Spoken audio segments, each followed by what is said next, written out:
It's my pleasure to introduce a guest to us today, Professor Dale Jamieson.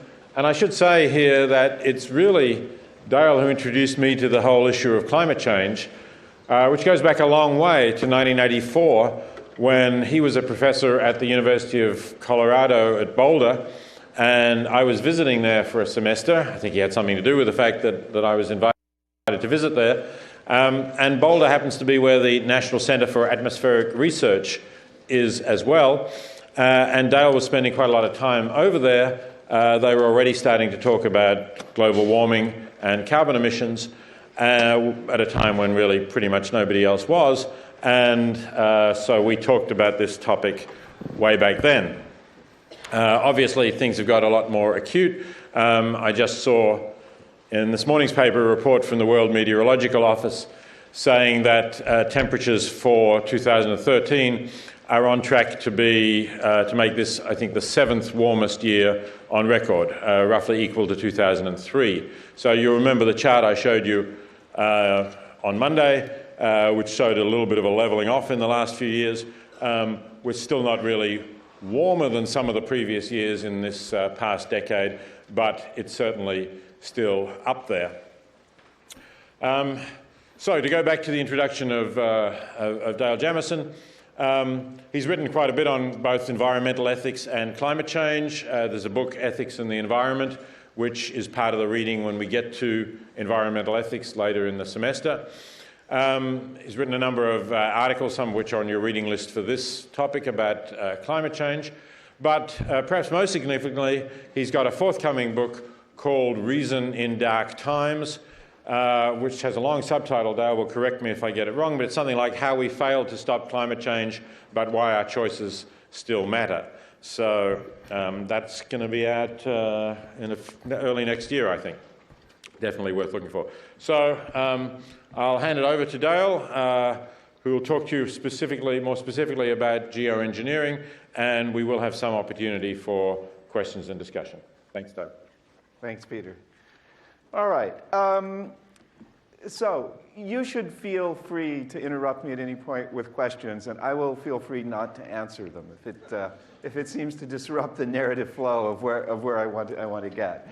And also, wave your hands around and make large dance movements if I don't see you. Now, before taking this course, how many of you had heard of geoengineering? Raise your hands. Okay. All right. So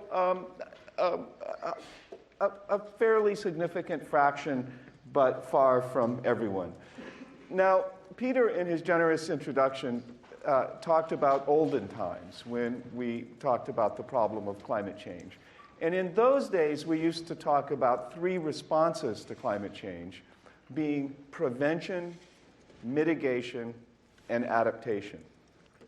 Now, what we didn't really know at that time is that even in 1994, it was too late to prevent climate change. Essentially, because of the lag in the Earth system, we were already committed to a warming at that time.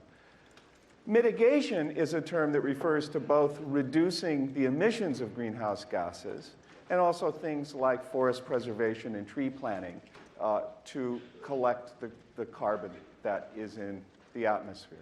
Adaptation, of course, has to do with how we change the way that we live, the way that we organize human societies, and so on, to adapt.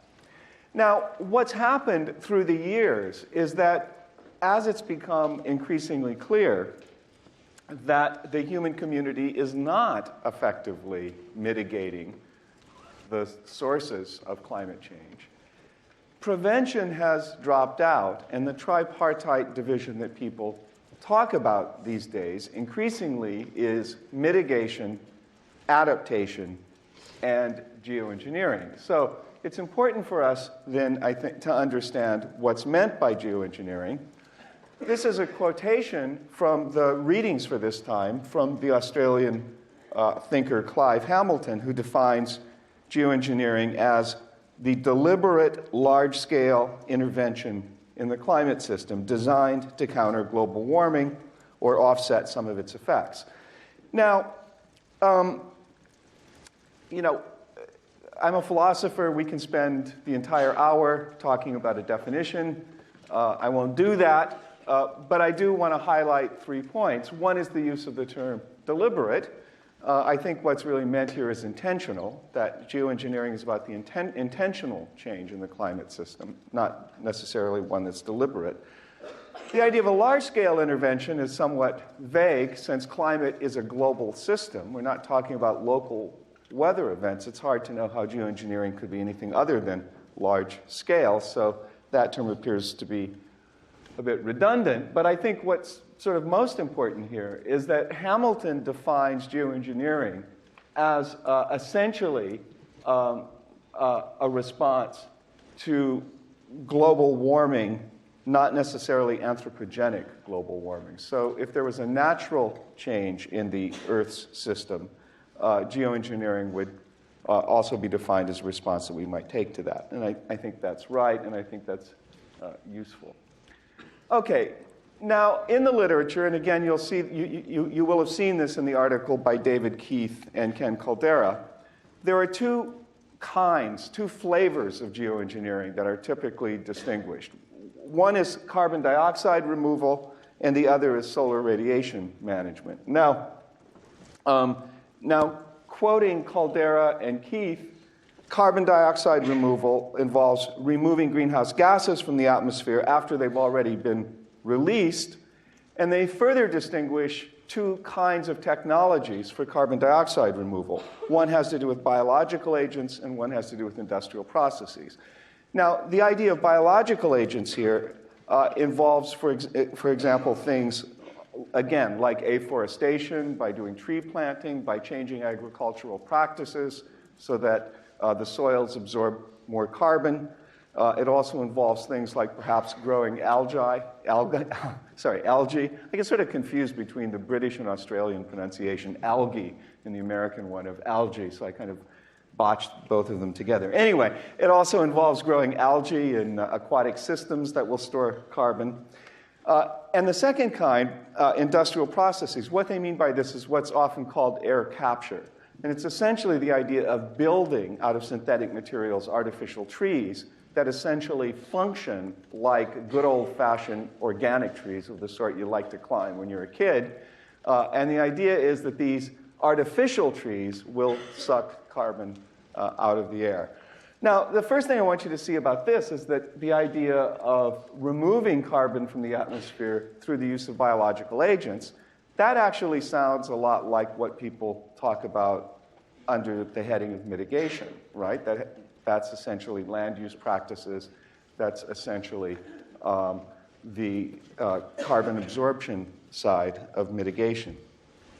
Now, the second family of geoengineering that's usually talked about is solar radiation management, which Caldera and Keith define as seeking to diminish the adverse climate effects of elevated greenhouse gas concentrations without addressing the root cause of the problem. Now, it's an interesting phrase, the root cause of the problem. What is the root cause of the global warming problem? I want to say something more about that in a minute, but the technologies here that they identify are the use of space mirrors, essentially the idea of launching satellites into space that will reflect solar radiation back to the sun. Aerosols, this is probably the most influential proposed technology, which essentially involves injecting sulfate particles into the stratosphere that will both absorb and reflect solar radiation. Cloud whitening, the idea of making clouds whiter so that their albedo will increase so that they'll reflect, again, more solar radiation. And surface whitening, whitening the surface of the planet in various ways, everything from painting rooftops white to whitening rocks that will also allow solar radiation to be reflected into space. Now, Caldera and Keith point out that these families of technologies have different properties. So carbon dioxide removal seeks to address the underlying cause of global warming. Now, again, I don't want to go into detail about this, but it seems as though what they're considering to be the underlying cause of global warming is essentially the buildup of carbon in the atmosphere.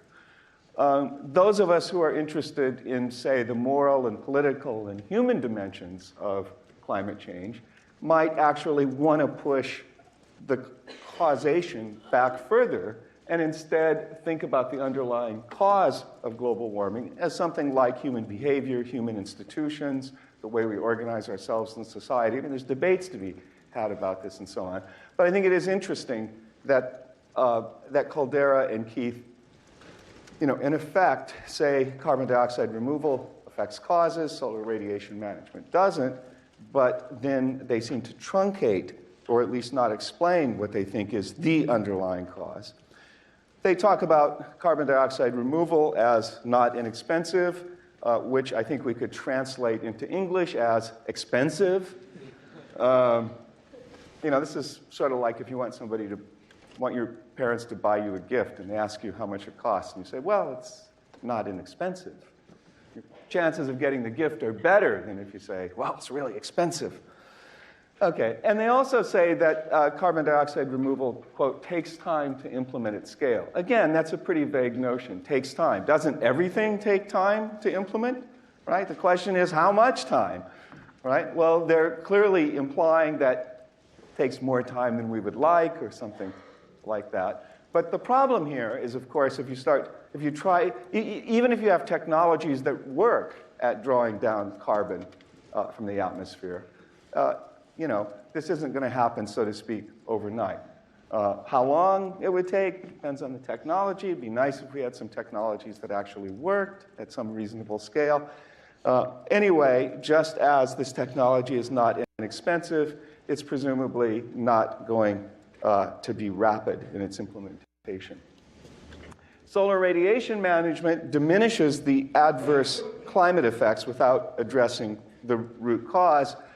Now, that's an interesting remark, too, because what they mean by diminishing the adverse climate effects is essentially cools the Earth by reflecting solar radiation or absorbing solar radiation. But it's not going to diminish all the adverse climate effects because, for example, there are going to be climate effects that relate to precipitation and other things that may or may not be affected by solar radiation management, depending on exactly how it's done. They say that solar radiation management is shockingly inexpensive. Now, what they mean by that is that if you're going to do, say, the sulfate injection route or the iron fertilization route, where you dump a bunch of iron into parts of the ocean that are low in nutrients and you create these algae blooms that will store carbon, if these are the kinds of things that you're thinking about, although the second example I gave is actually a carbon dioxide removal example, let's just talk about the sulfate injection one. When they say it's shockingly inexpensive, what they mean is the sulfates themselves are not very expensive, okay? Now, actually, the results of changing the climate through sulfate injection may actually be very expensive depending on what you do to the global climate and if you have to compensate losers and so on and so forth. But the technology itself is shockingly inexpensive. So the point I want to make here is not that this remark is false. It's just a little bit like saying that brain surgery is shockingly inexpensive because, after all, you can go to a hardware store, or better, I guess, a medical supply store, and buy scalpels at not a particularly dear price. I mean, the technology itself is not particularly expensive. What might result from implementing the technology, well, that's not part of the calculation. Okay, and again, they say solar radiation management can be deployed rapidly. Well, yeah, okay, maybe compared to carbon dioxide removal, but at least when we're talking about America, we're talking about a society in which we can't actually build a subway station in less than 30 years, So the idea of building, a kind of shield that will reflect solar radiation, how long would it take? Well, again, it depends on whether we're talking about this from an engineering perspective. How long could this take if everything was aligned, as opposed to the question of how long would it take or could it take if we actually take the social and political consequences into account. Now, I think one thing that should strike you is the large variety of things that are called geoengineering, right? Everything from painting your roof white to launching space mirrors, to dumping iron in the ocean, to to protecting forests. And I think this is grounds for suspicion. And I mean, actually, what this slide does is it tries to show you something about the wide variety of technologies that have, by various writers, been construed as geoengineering technology. So you can see, this happens at essentially all scales in the Earth's systems. They're geological, chemical, physical techniques, and so on and so forth. Now, not all the reports and not all the writers and not all the researchers actually count all the same technologies as geoengineering technologies. And I think what this should cue us into is the recognition that geoengineering is a contested category of questionable coherence. So if we're talking about reducing greenhouse gas emissions, we know what we're talking about. We know what greenhouse gases are. We know what it means to reduce emissions. When it comes to geoengineering technologies, people argue with each other. So for example, some of these carbon dioxide removal strategies that I talked about, some people count those as mitigation rather than geoengineering because they have to do with carbon storage. And part of the problem here, and this begins to get into the political and social side of geoengineering, is that essentially the concept of geoengineering has become a kind of box into which a variety of scientific disciplines and people with different kinds of engineering expertise have proposed proposals that essentially are related to their own research and capabilities. There's this old saying that to a carpenter who has a hammer, everything looks like a nail. Well, imagine that instead of there being one carpenter, there's actually all these people, welders and carpenters and plumbers and electricians, and everything looks like a wire to you. Like, no, everything looks like a nail, everything looks like a pipe. So it's a bit like that. You get all these different kinds of expertise proposing technologies that go into this category. So why are they all called geoengineering? Well, the Nobel Prize-winning economist Tom Schelling said years ago that geoengineering essentially refers to technologies that are global, intentional, and unnatural. Now, it's pretty clear what he meant by global and intentional, and I think actually he used the term unnatural in this kind of wry, wasp, dry sense of humor that he often had. And I think the point is not really that these geoengineering technologies are unnatural in some metaphysical sense in which we draw distinctions between the natural and the unnatural. It's that there's something sort of weird or unfamiliar about these technologies or exotic about these technologies. It's not that whitening clouds is unnatural in some deep sense. It's a kind of weird thing to do, right?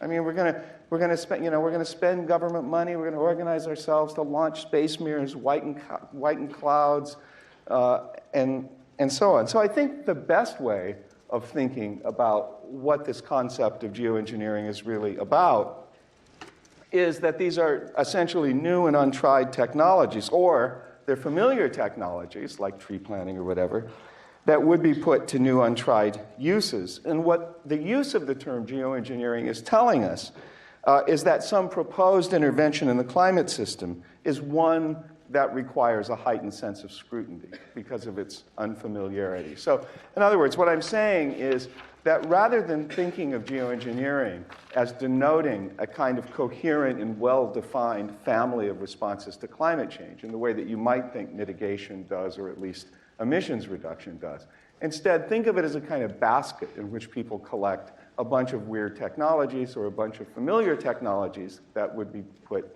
to new uses. Okay, so that's then the background about what people are talking about when they're talking about geoengineering. So now, if there's any questions that are on the order of 20 seconds or 40 seconds, this might be the time to take them, just about the concept of geoengineering. All right? Okay, so we're all happy about that. Yes. So it seems like the carbon dioxide removal plants aren't all that different from things that happen naturally when plants exist, and they do remove carbon dioxide. But the solar radiation management seems like there's a lot of things that we would be introducing new elements into the atmosphere or the environment, are there any predictions about adverse effects that could produce other problems like geoengineering? Okay, so the question was, it began with the statement that carbon dioxide removal technologies seem to be relatively familiar technologies. Solar radiation technologies seem to be relatively unfamiliar or involve the introduction of new things into the atmosphere. And the question is, are there predicted adverse consequences? And the answer is yes, and we'll get to those. But I do think it's important to recognize that the initial distinction is a bit cross-cutting because, you know, in principle, we understand the idea of sucking things out, carbon out of the atmosphere. I mean, that's what my houseplants do, for example. I get it. I see how that works. But if we're talking about essentially through biological means, let's just say, creating a biosphere which is all about sucking elevated amounts of carbon out of the atmosphere, the scale of that intervention becomes something that we're really not very familiar with in terms of the trade-offs. And in the case of solar radiation management, yeah, when it comes to putting a bunch of sulfate into the atmosphere, the stratosphere, you might think that's weird, we don't know about that, we don't understand that. You know, to which one response might be, go to Beijing. Now it's not in the stratosphere, okay, but it is in the atmosphere, and we understand how this works. We understand that that essentially air pollution has masked some of the warming which we would otherwise be experiencing. That's, by the way, you know, one of the there are many wonderful paradoxes about climate change, and one of them is that air pollution is our friend when it comes to global warming. Now, it happens to kill a lot of us through lung diseases and heart disease and so on, but, you know, life is about trade-offs. So what are we going to do? Clean up the air and experience the full extent of the warming, which we've already caused? Or are we going to leave the air pollution hanging around until we figure out how to deal with the warming to which we're committed?